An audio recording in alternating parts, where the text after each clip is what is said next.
Donc à présent, nous allons découvrir quelles sont aujourd'hui les principales tendances du tourisme durable.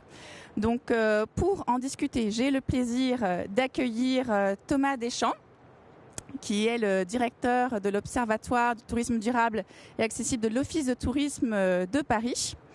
Nous attendons Caroline Mignon, qui est la présidente d'Acteurs du tourisme durable, qui est actuellement bloquée dans le RER, qui est en train de courir à la Défense. Donc, nous espérons qu'elle va arriver d'ici peu.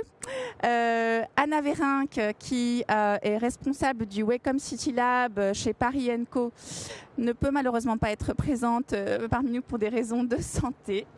J'invite à présent Julia Luxac-Rougeau, qui est notre modératrice et qui est la rédactrice en chef de Tom Travel, à animer cette table ronde.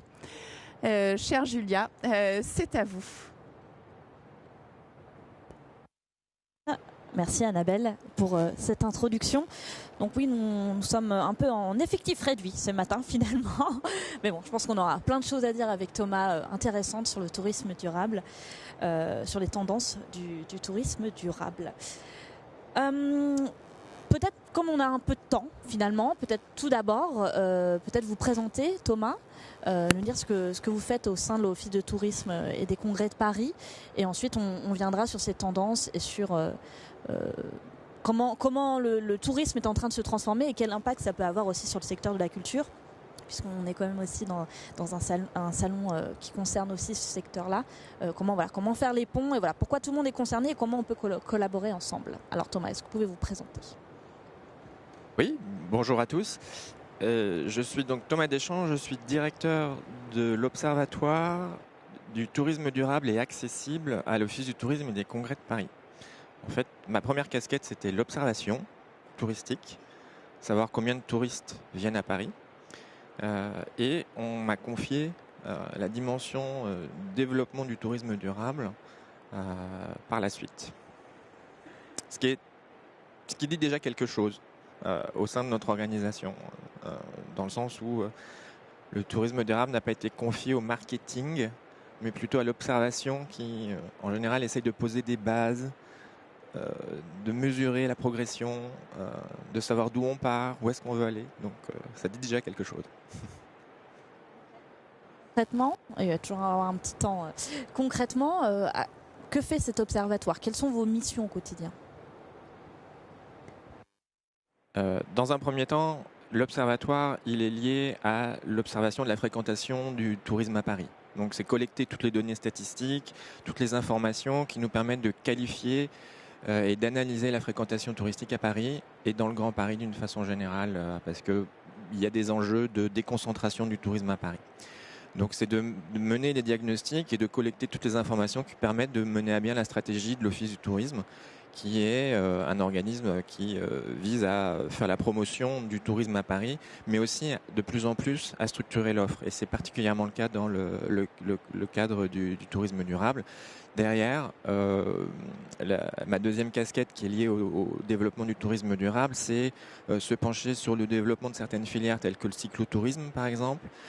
C'est aussi combler des gaps qui sont incommensurables.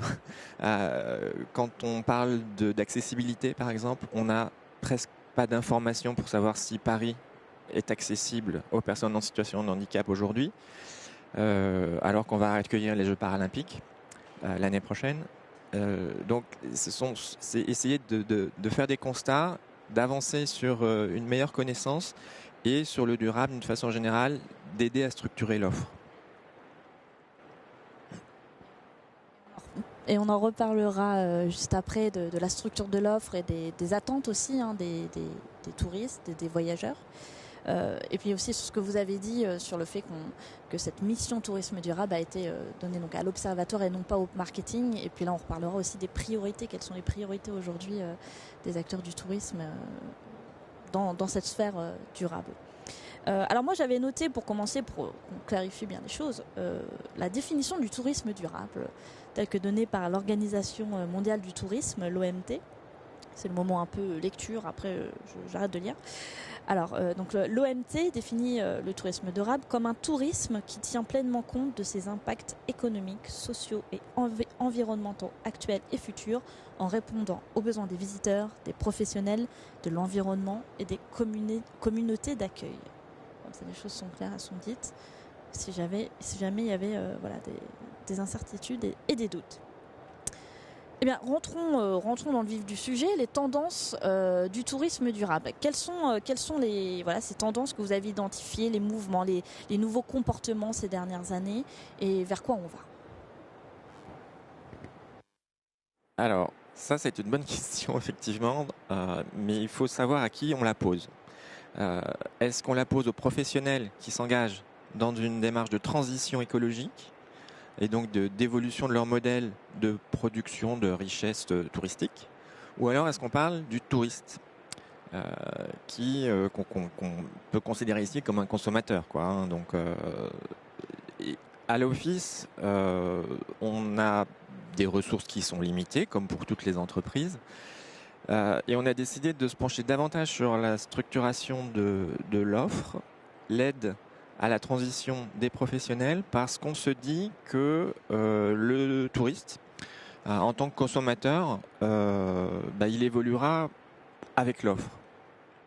Et d'ailleurs, l'évolution actuelle du touriste, elle est pas à rebours, mais il y a une force d'inertie très très forte pour passer je change de liquide de vaisselle et pour en prendre un bio à je prends des vacances qui sont plus slow, à prendre le train et qui vont coûter plus cher, etc.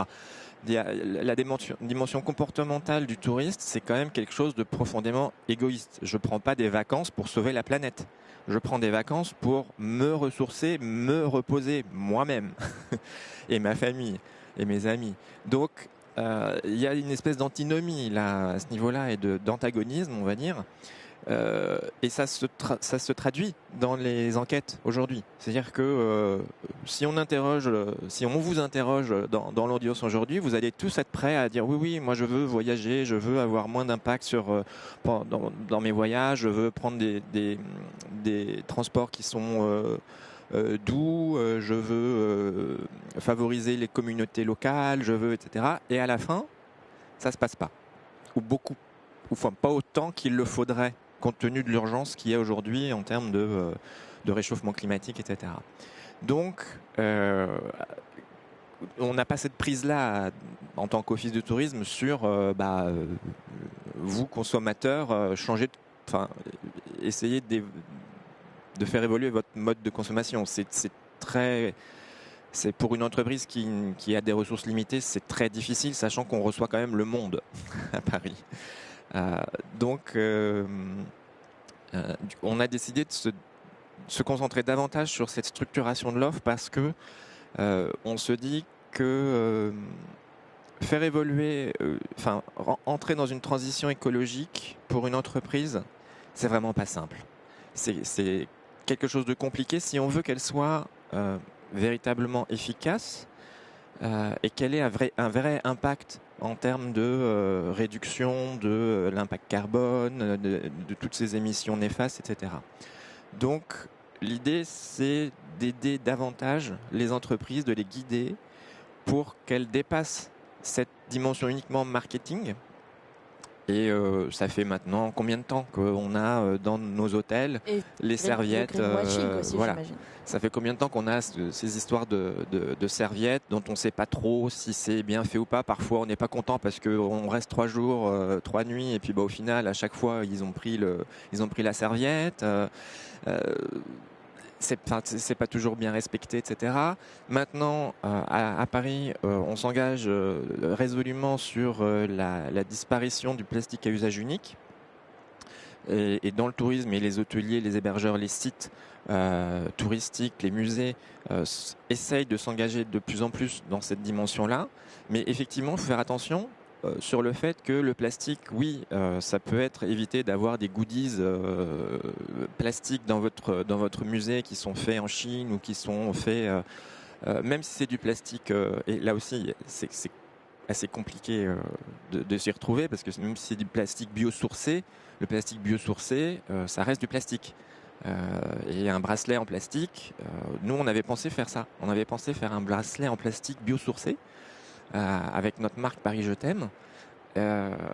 Et on a dit non, finalement non, parce que un bracelet en plastique biosourcé dans la nature, ça étrangle une tortue comme un plastique pas biosourcé. Hein. Donc du coup, on a décidé de ne pas franchir ce pas-là, mais le faire pour communiquer en disant regardez, notre gamme de produits dérivés, elle est sans plastique.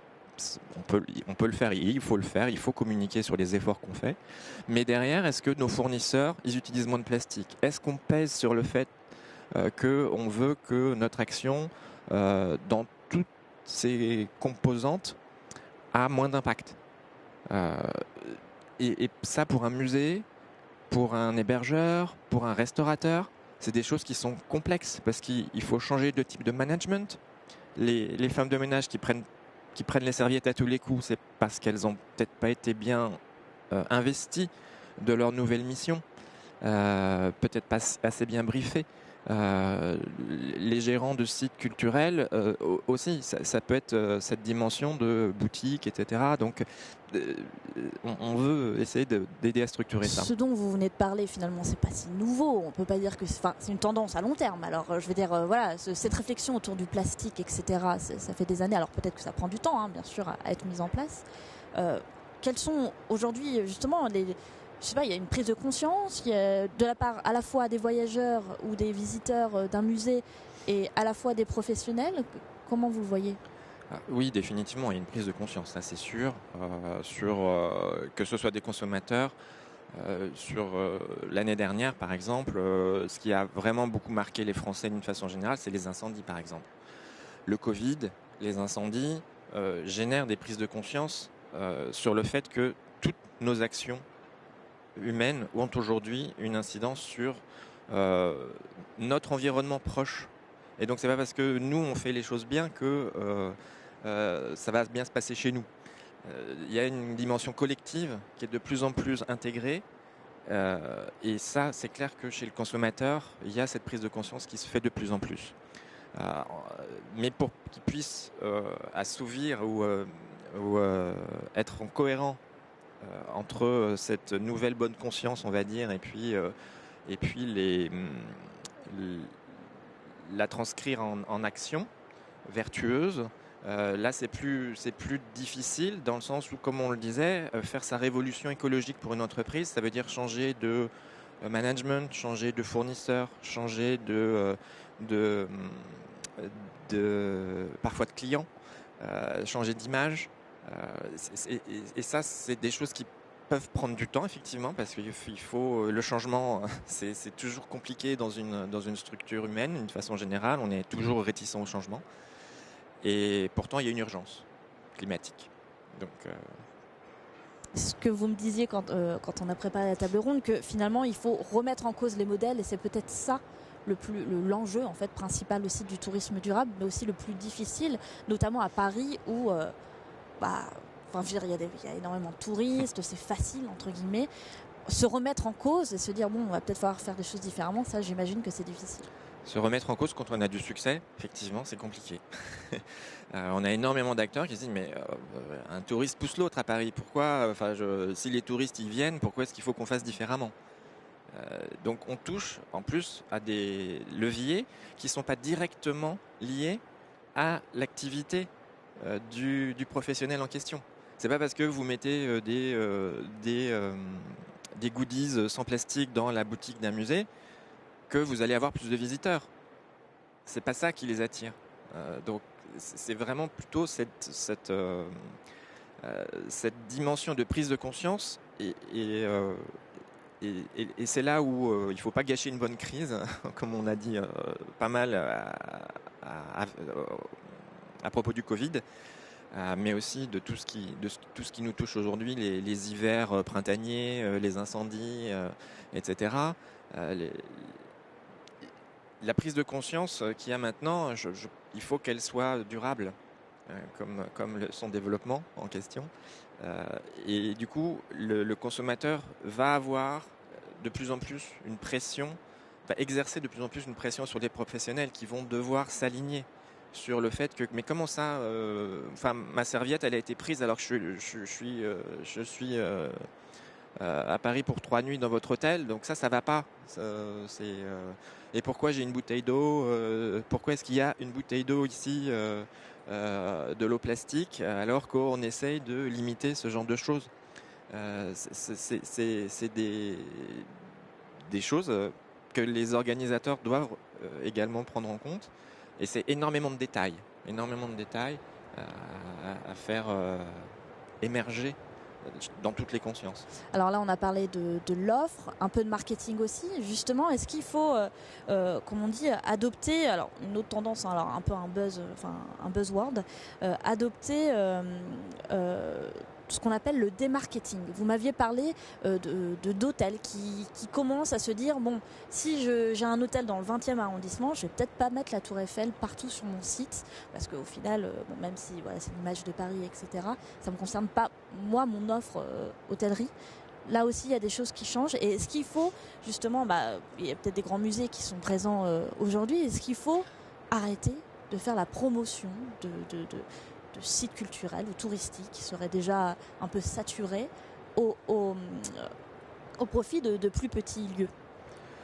Alors, en tant que destination, gestionnaire d'une destination, effectivement, ça nous servirait à quoi, nous, Office du Tourisme, de mettre de l'argent pour faire une campagne pour dire, vous savez qu'il y a la Tour Eiffel à Paris? Évidemment, tout le monde le sait. Donc, c'est notre force. C'est une chance absolument ahurissante et incroyable par rapport à plein d'autres destinations, d'avoir cette icône marketing, on va dire, mais qui correspond à une certaine époque de Paris. Ça a été construit il y a 130 ans, c'était une image de Paris, une dynamique de Paris à l'époque. Et je pense que ce qui compte aujourd'hui dans le tourisme, c'est de mettre en avant ce qui fait aussi la dynamique du territoire d'aujourd'hui.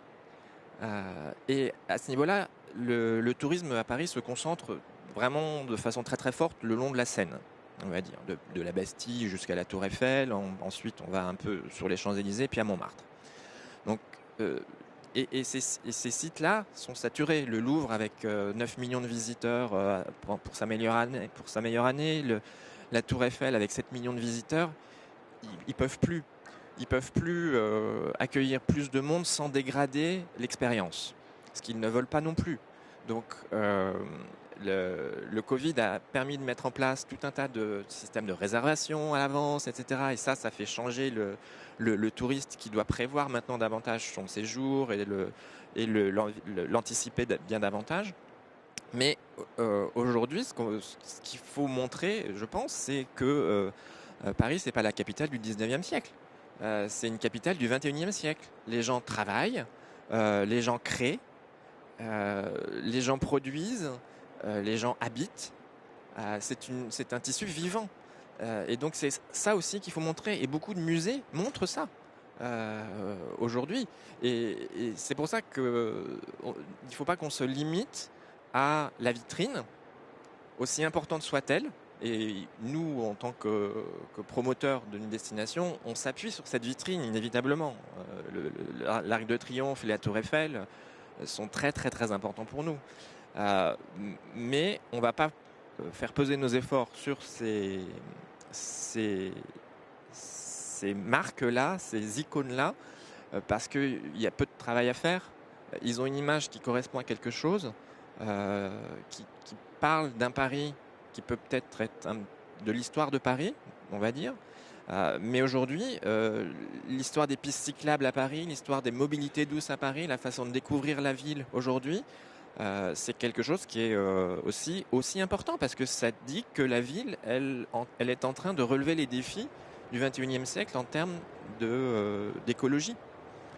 Les pieds d'arbres, l'agriculture urbaine, on a ici, pas loin, le plus grand potager urbain d'Europe sur le toit du Convention Center. Donc c'est des choses qui sont importantes à dire aussi, parce que c'est ce qui se fait dans la ville aujourd'hui. Et qu'en est-il justement de l'ancrage dans le local des sites touristiques et culturels? On le voit, alors vous m'avez donné des exemples d'hôtels qui finalement viennent un peu des lieux de vie, des choses comme ça. Un musée aussi peut être, elle est déjà un lieu de vie où je sais pas, le petit artisan d'à côté peuvent venir présenter leurs produits, des choses comme ça. Ça fait partie aussi de cette mouvance autour du tourisme durable. Bah oui, le côté sourcing beaucoup plus local. Et éviter d'avoir trop de produits qui utilisent beaucoup de transport pour être acheminés dans votre musée, dans votre hôtel, dans votre boutique, d'une façon générale, sont des choses qui comptent de plus en plus. On sait tous que c'est le transport qui pèse le plus dans les bilans carbone de nos entreprises d'une façon générale, ou même dans notre tourisme. Donc du coup, faire venir de moins loin, faire produire de France ou même d'encore plus près par rapport à l'endroit où vous vous situez, c'est toujours la meilleure solution. Ça peut coûter plus cher, effectivement, mais il y a des coûts cachés quand vous achetez quelque chose qui est produit en Chine. C'est-à-dire qu'à un moment ou à un autre, la société va le payer derrière. Et ça aussi, le consommateur le comprend de plus en plus. Nos emplettes sont nos emplois. C'est quelque chose de très vrai. Et je pense qu'il y a de plus en plus de gens qui en sont conscients aujourd'hui. Donc oui, et en plus, mettre en avant ce qui se produit au niveau local, c'est mettre en avant le dynamisme, le tissu économique de votre territoire dont vous faites partie. Donc, et c'est ce que recherche le touriste, c'est avoir un écho entre l'œuvre d'art et puis le terroir. C'est super intéressant, ou même l'artiste qui l'a produit, etc. S'il tire ses influences d'un certain microcosme, d'un certain terroir, ce sont des choses qui intéressent beaucoup de plus en plus. Les touristes veulent des spécificités. On pourrait dire que visiter Paris, visiter Amsterdam, visiter New York ou visiter Londres, on visite des grandes mégapoles, c'est un peu pareil. Non, c'est complètement différent. Chaque ville a son identité, sa façon d'être, sa façon de vivre, qui est intéressante à découvrir. Vous savez, Amsterdam, par exemple, n'était pas une ville cyclable dans les années 60. Elle l'est devenue. Paris est sur cette voie-là également. Donc, ce sont des choses qui sont super intéressantes pour les touristes qui veulent derrière vivre l'expérience comme les habitants. Alors vous l'avez dit, les attentes des touristes évoluent. Difficile parfois d'y voir clair. Est-ce qu'on ne ferait pas un petit point aussi sur les labels qui existent aujourd'hui? Où est-ce qu'on en est? Vers où on va? Qu'est-ce qui existe aujourd'hui concrètement? Et est-ce que c'est une bonne chose?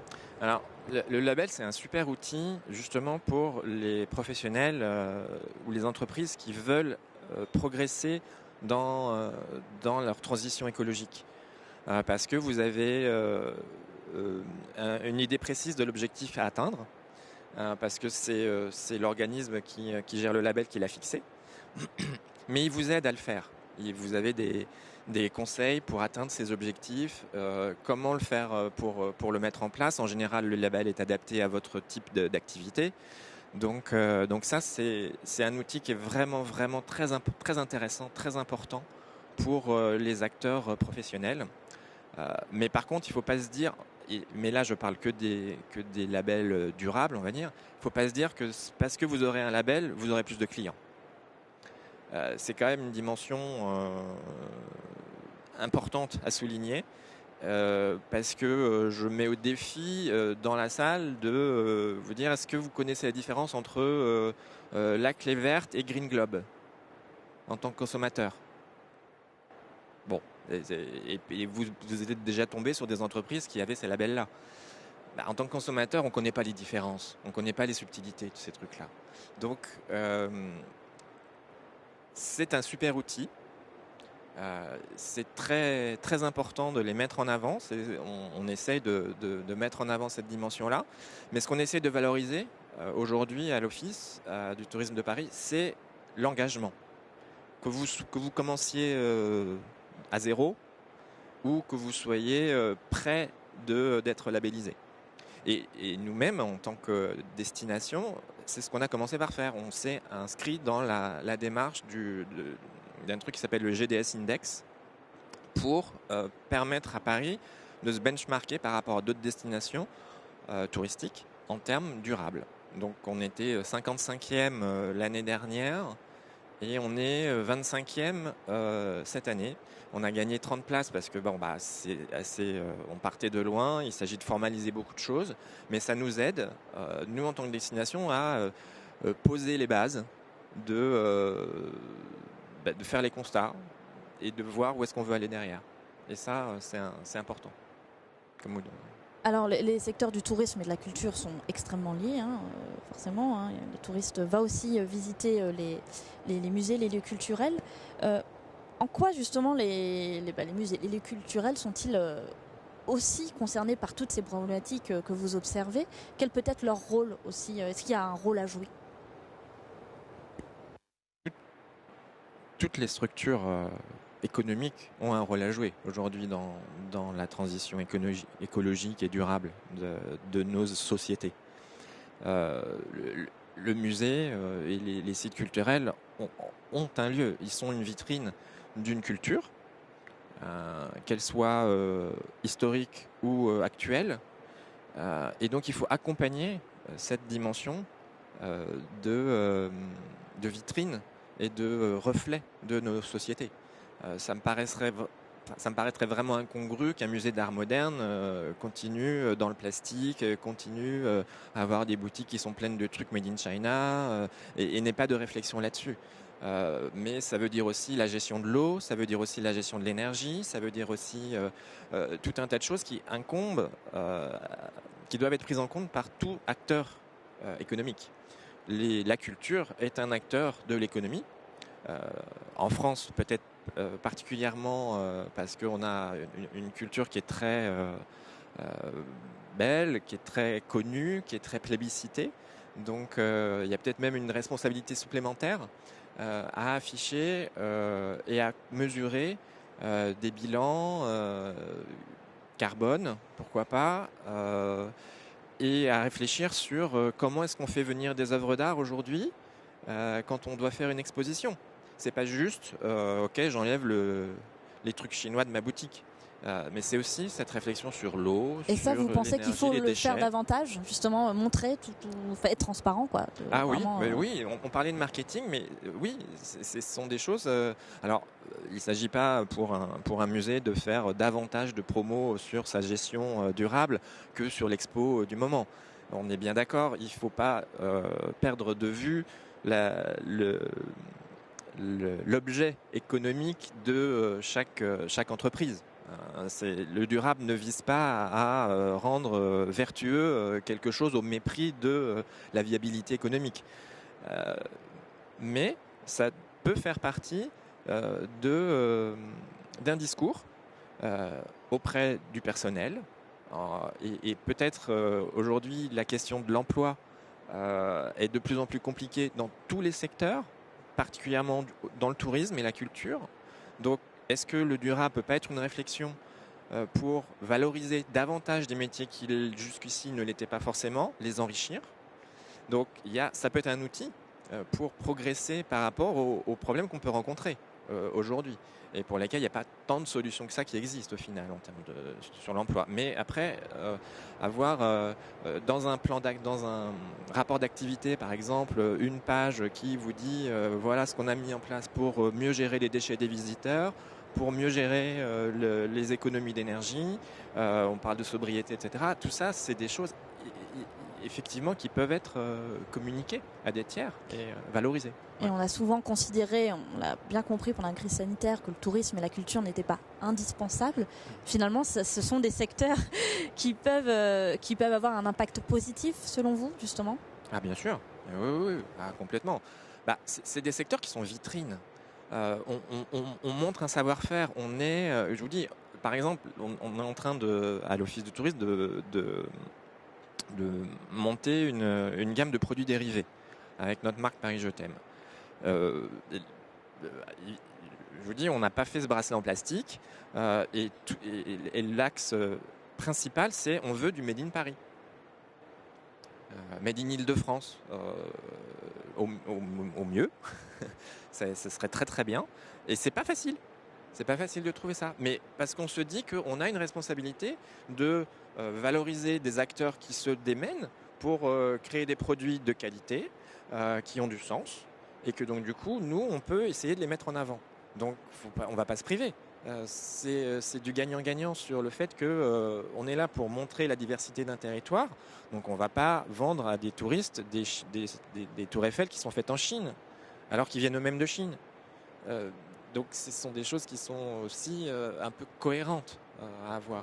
Est-ce que vous pensez que, alors je fais encore les liens entre les deux secteurs, tourisme et culture, hein, parce que c'est vraiment ça le sujet aussi, comment ils pourraient mieux collaborer? Je sais que tout à l'heure il y aura une table ronde sur la question du transport. Est-ce qu'aujourd'hui finalement ces deux secteurs se parlent assez? Est-ce qu'il n'y a pas des choses à faire justement pour favoriser, je ne sais pas, alors est-ce qu'il faut aller jusqu'à un musée qui va vendre des tickets de train? Je ne sais pas, mais voilà, vers où on peut aller? Alors il y a des synergies à avoir. Ça c'est vrai, entre un musée et un territoire, c'est clair qu'il y a énormément de synergies. Le transport, c'est pas forcément l'aspect le plus facile à embarquer dans les territoires d'une façon générale, parce que ce sont les régions qui le gèrent et les touristes ne comptent pas beaucoup dans la proportion, en tout cas en Île-de-France. On a 50 millions de touristes en Île-de-France, 50 millions de personnes transportées. C'est l'affaire d'une semaine et demie sur le réseau urbain francilien. Donc vos touristes, on s'en fiche un peu. Oui, mais c'est de la vitrine. Si on a des touristes qui viennent, ils véhiculent une image de votre produit aussi. Et donc, que 50 millions de personnes le fassent, c'est quand même pas anodin. Donc on peut avoir cette dimension-là, mais la prise directe d'une structure culturelle sur son territoire, je pense, est fondamentale parce que ça peut permettre la différenciation. On a beaucoup d'expositions qui tournent, qui sont du coup assez standardisées, etc. Mais permettre de différencier un territoire par rapport à un autre ou un équipement par rapport à un autre, je pense que c'est très important et très intéressant. Ça parle à un bassin qui est plus proche. Tous les musées n'ont pas une vocation interplanétaire. Et donc, et à Paris, on a ce cas-là. On a des petits musées, comme on a des musées qui s'adressent à presque quasiment que des étrangers. Donc, cette dimension, s'adresser peut-être aux Parisiens plus qu'aux touristes, peut être quelque chose qui est intéressant. Merci Thomas. Bonjour, alors, on accueille en dernière minute Caroline Mignon qui nous rejoint. On parlait tourisme durable, voilà. Donc ça tombe bien que vous soyez là. J'espère que ça a été niveau transport justement. Et voilà. Très bien. Alors bon, on n'y reste pas beaucoup de temps, Caroline. Alors il faut peut-être allumer le micro. Ça arrive. C'est bon. C'est tout bon. Parfait. Bon, Caroline, je vais poser une question un peu last minute comme ça. Bon, on avait préparé plein de choses. Vous aviez plein de choses à dire. Je suis désolée. Les aléas des transports parisiens. Quel est le message principal sur le sujet des tendances du tourisme durable? S'il fallait résumer là en 3 minutes tout ce qu'on avait préparé, que vous aimeriez faire passer au niveau des tendances, qu'est-ce qui se passe aujourd'hui et vers quoi on va et comment la culture peut s'inscrire dans tout ça? Alors, en quelques minutes, effectivement, les grands enjeux du tourisme durable. En fait, notre grand enjeu, c'est de repenser la modélisation du modèle touristique. Pour faire très court, mais une fois qu'on a dit ça, on n'a pas dit grand-chose, c'est-à-dire qu'il va falloir, si on veut que notre secteur perdure et se développe encore, il va falloir, se baser sur des indicateurs qui soient nouveaux, qui puissent mesurer cette durabilité, cette évolution positive.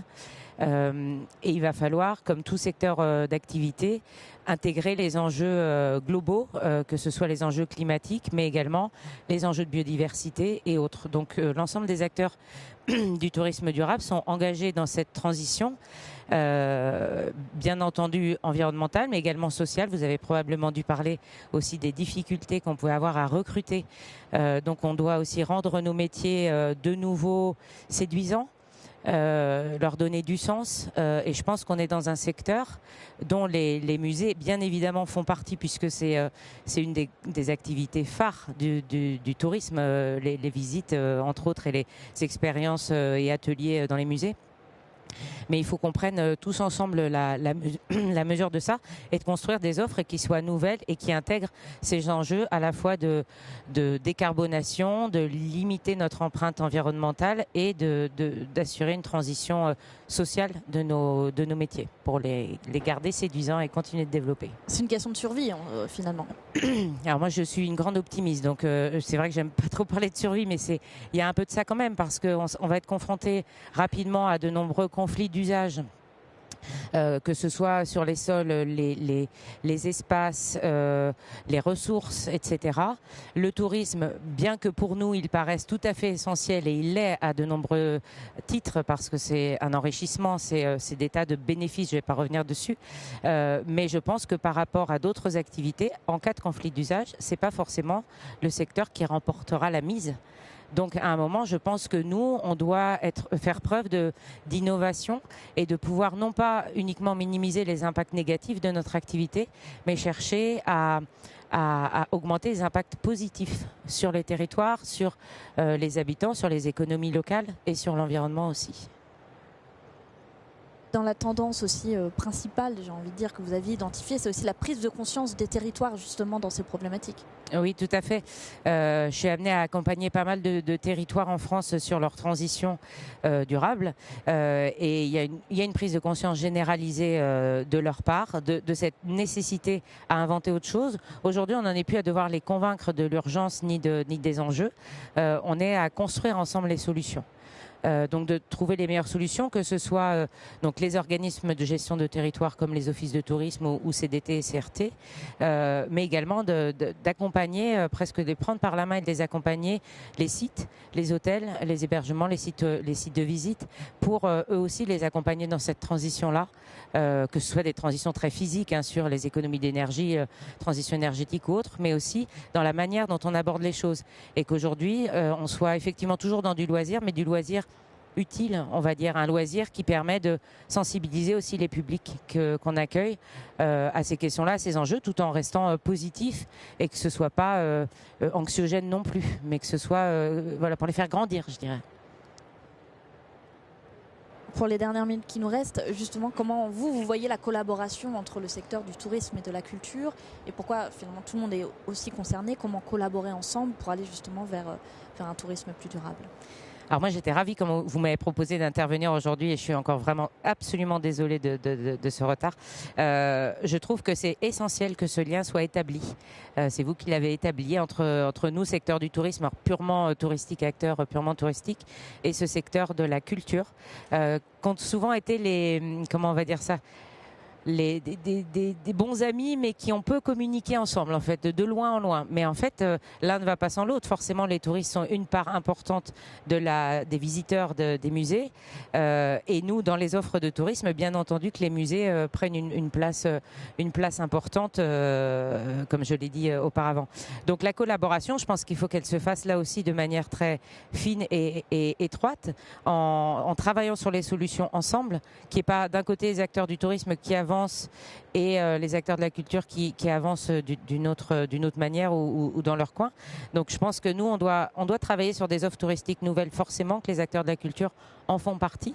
Et j'imagine que tous, autant que vous êtes, vous avez aussi pris la mesure de ces enjeux-là. Donc j'espère que c'est une première et que ça va permettre de pouvoir avancer, travailler plus ensemble entre ces deux secteurs-là qui malheureusement se sont pas toujours beaucoup, enfin on peut communiquer les uns avec les autres. Ça fait 25 ans que je suis dedans et c'est un regret que j'ai depuis toutes ces années-là, qu'il n'y ait pas plus de communication entre ces secteurs. Ça passe nécessairement par l'offre, mais aussi peut-être par le marketing, j'imagine, créer aussi je sais pas, des stratégies de promotion tous ensemble? Oui, tout à fait. Il faut que j'imagine que la plupart des musées sont aussi dans les comités de filière, dans les groupes de travail des CRT, des comités départementaux de tourisme. Malheureusement, on voit qu'il y a souvent une direction tourisme, une direction culture, par exemple. C'est pas forcément la même. Donc du coup, on avance un peu de manière concomitante, mais pas forcément ensemble. Donc oui, il y a une question de construire des offres et après de les marketer, ces offres-là, et de les marketer peut-être auprès de clientèles plus proches. Ça, c'est un vrai débat dans le tourisme. On sait que le gros de nos émissions de gaz à effet de serre, c'est l'acheminement des voyageurs. Thomas a certainement dû en parler sur une destination comme Paris. Mais voilà, de construire des offres qui soient séduisantes et accessibles, et peut-être aller chercher des clientèles et des visiteurs plus proches pour limiter cet impact aussi de nos activités. Alors, nous arrivons malheureusement au terme de cette table ronde. Je ne sais pas s'il y a peut-être quelques minutes si vous avez des questions à nos deux intervenants sur ce qui vient d'être dit.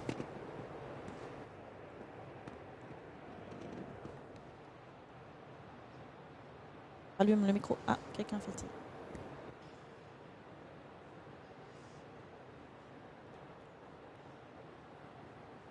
Bonjour. Pierre Réniche pour Beaux-Arts Consulting. Est-ce que vous m'entendez bien? Oui. Alors merci déjà pour vos interventions, aussi courtes soient-elles pour certaines. Est-ce que vous auriez un bon exemple de territoire en France et ou à l'étranger qui a su mettre en œuvre une vraie stratégie de tourisme durable compatible avec des acteurs culturels? Alors des territoires qui ont mis en place des stratégies de tourisme durable, il y en a de plus en plus, et des stratégies intéressantes. Là, je pense notamment ceux qui me viennent, qui ont été très précurseurs. Il y a la Bretagne, et depuis peu, je citerai 3 autres régions. C'est Auvergne-Rhône-Alpes, Nouvelle-Aquitaine et Occitanie. Qui sont vraiment ceux qu'on voit le plus en avant. Ils intègrent les uns les autres la dimension de la culture. Alors, je l'ai peut-être un peu moins vu sur des grands sites culturels, mais beaucoup la mise en avant de la culture, comment on va dire ça, du petit patrimoine culturel, de la découverte des cultures locales. Donc à travers des découvertes de villages, etc. Donc en s'appuyant sur un certain nombre de réseaux qui existent, comme les petites cités de caractère ou les villes d'art et d'histoire un petit peu. Voilà, donc il y a quand même aussi cet adossement qui est fait à des labels existants sur la culture. Mais après, je pense qu'il y a encore des choses à inventer pour valoriser plus les grands sites culturels et les sites muséographiques dans ces offres-là. C'est souvent un peu à part. En fait, on voit une stratégie de tourisme durable, et puis il y a, et dans les sites, vous le voyez bien, il y a tourisme durable, tourisme culturel. Et moi, c'est ça que j'appelle de mes voeux, c'est que vraiment ce soit intégré, qu'il y ait une cohérence en fait d'ensemble. Au niveau des destinations urbaines, dans le GDS Index, la première ville qui est dans le top en pole position, c'est Göteborg en Suède. Mais Bordeaux fait partie du top 5. Donc Bordeaux a une action qui est très intéressante au niveau global en termes durables sur son activité touristique. J'imagine qu'elle touche les musées. Je ne suis pas bordelais, je ne gère pas à Bordeaux. Mais oui, Bordeaux et Lyon ont extrêmement bien progressé au niveau urbain en France sur ces dimensions-là. Et effectivement, le CRT Nouvelle-Aquitaine, donc, dont Bordeaux est la capitale, je ne vous apprendrai rien, fait partie du conseil d'administration d'acteurs du tourisme durable. Et le CRT Auvergne-Rhône-Alpes également. Le Lyon, l'hôtel Lyon non, mais l'hôtel Lyon, on travaille avec eux, on les voit souvent ils interviennent souvent, et ils sont assez précurseurs et innovants effectivement sur les questions de durabilité. Ils avaient d'ailleurs créé, qui existe encore, je pense, un label interne chez eux, Lyon Ville équitable et solidaire, je crois que ça s'appelle, pour valoriser justement les offres. Donc ils étaient assez précurseurs. Ça arrive, c'est bon. Donc c'est bon, on a atteint le temps imparti. Bien, écoutez, merci beaucoup de nous avoir écoutés, et n'hésitez pas à venir voir les intervenants juste après si vous avez des questions à leur poser. Merci beaucoup.